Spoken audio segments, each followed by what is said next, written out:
दोस्तों, आज हम इस वीडियो के आखिर में अपने उन दर्शकों का नाम लेकर धन्यवाद करेंगे जिन्होंने हमारे वीडियो देखे, पसंद किए और कमेंट करते हुए अपनी राय दी।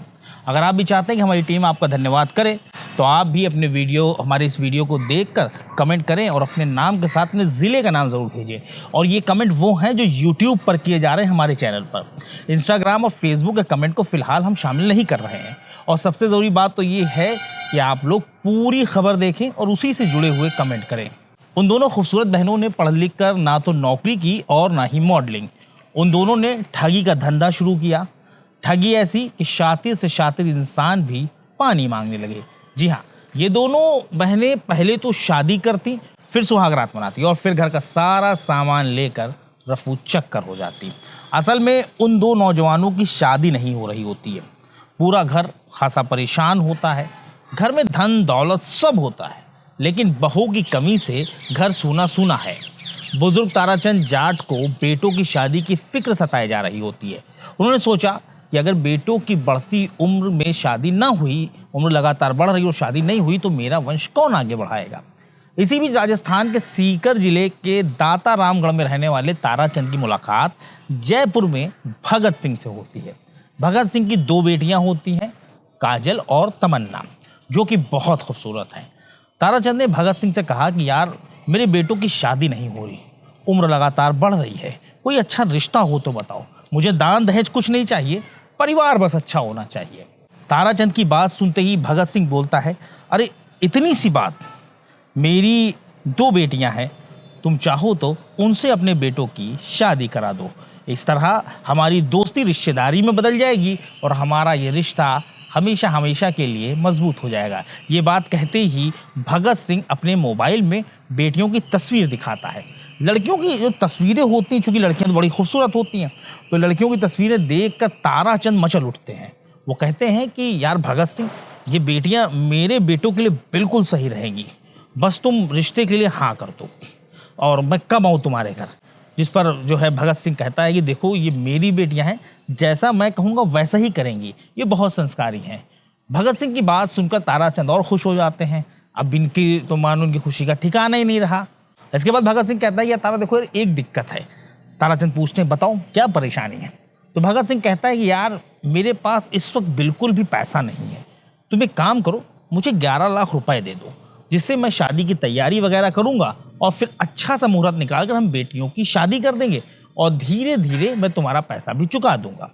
एक साथ दोनों लड़कों का रिश्ता हो रहा होता है, लिहाजा ताराचंद तुरंत तैयार हो गए और अगले ही दिन ताराचंद ने भगत सिंह को 11 लाख रुपए बतौर, जो था वो कह सकते पेशगी कह दें या शगुन कह दें या उधार कह दें, उनको 11 लाख रुपए दे दिए। लेकिन ताराचंद को ये बिल्कुल अंदाज़ा नहीं होता कि यहीं से अब असली खेल शुरू होने वाला है, जिसमें वो अब फंसते जाएंगे। ताराचंद घर पहुंचते हैं, सबको लड़कियों की तस्वीरें दिखाते हुए बताते हैं कि मैंने भंवरलाल और शंकर लाल का रिश्ता तय कर दिया है। 21 साल 2024 के रोज़ खाचरियावास के गोविंद अस्पताल के गेस्ट हाउस में ताराचंद के बेटे भंवरलाल और शंकर लाल की शादी भगत सिंह की बेटी तमन्ना और काजल से हो गई। अग्नि के 7 फेरे लेते हुए सभी ने साथ जीने मरने की कस्में भी खाई और उसके बाद तमन्ना और काजल दोनों की विदाई होती है और दोनों अपनी ससुराल पहुंच जाती हैं। बारात के साथ ही भगत सिंह और उसका परिवार भी ताराचंद के घर चल दिया। भगत सिंह और उसका परिवार 2 दिनों तक ताराचंद के घर में ही रहे। बेटियों की सुहागरात हुई और सब कुछ ठीक ठाक रहा। 2 दिन गुजरने के बाद जब ताराचंद और उनका परिवार एक दिन सुबह सोकर उठे, तो उन्होंने बहुओं को आवाज़ लगाई। बहुओं को आवाज़ लगाई तो पता चला कि किसी ने कोई जवाब ही नहीं दिया।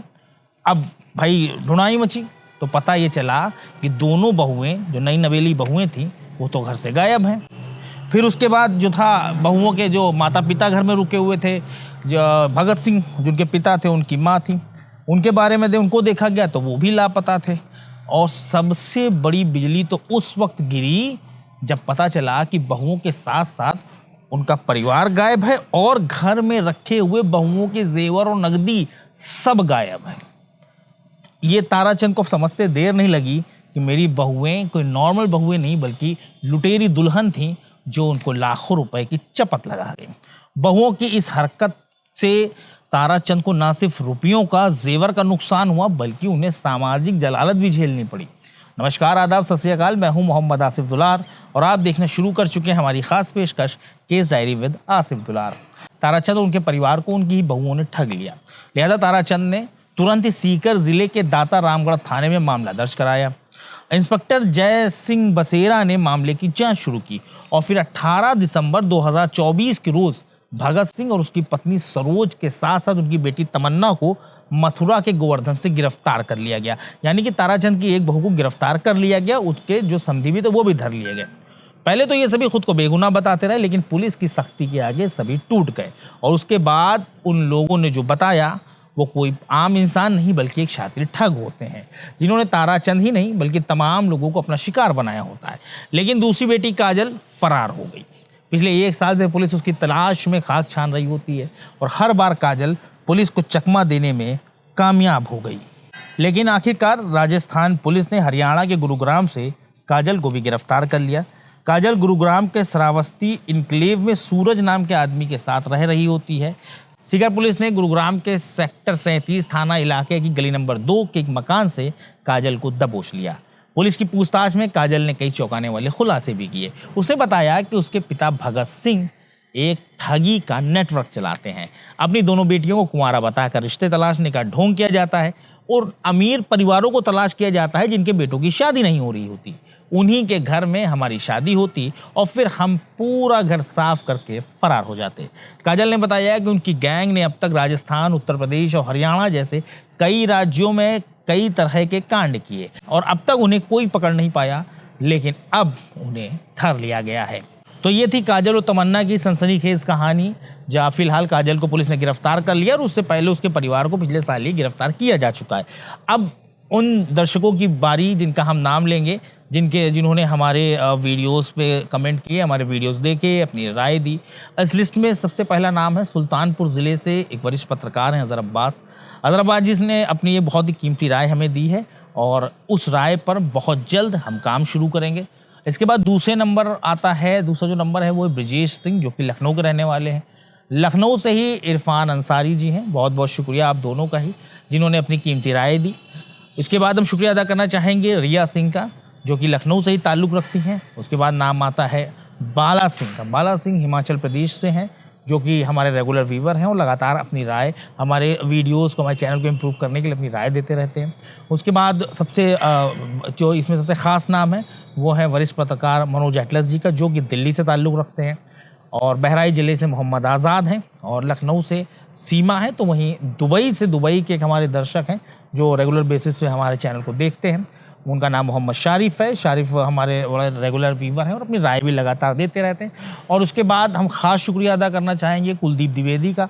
कुलदीप जी दिल्ली के रहने वाले हैं, वरिष्ठ पत्रकार हैं और बहुत उनकी कीमती राय रहती हैं और काफ़ी चीज़ें वो हमारे चैनल को लेकर काफ़ी उनका सहयोग रहता है। हमारे वीडियोस को देखते हैं, क्या अच्छा है, क्या बुरा है, क्या बेहतर होना चाहिए, इस तरह के तमाम कमेंट के ज़रिए वो अपनी राय रखते रहते हैं। आप सभी का बहुत बहुत शुक्रिया।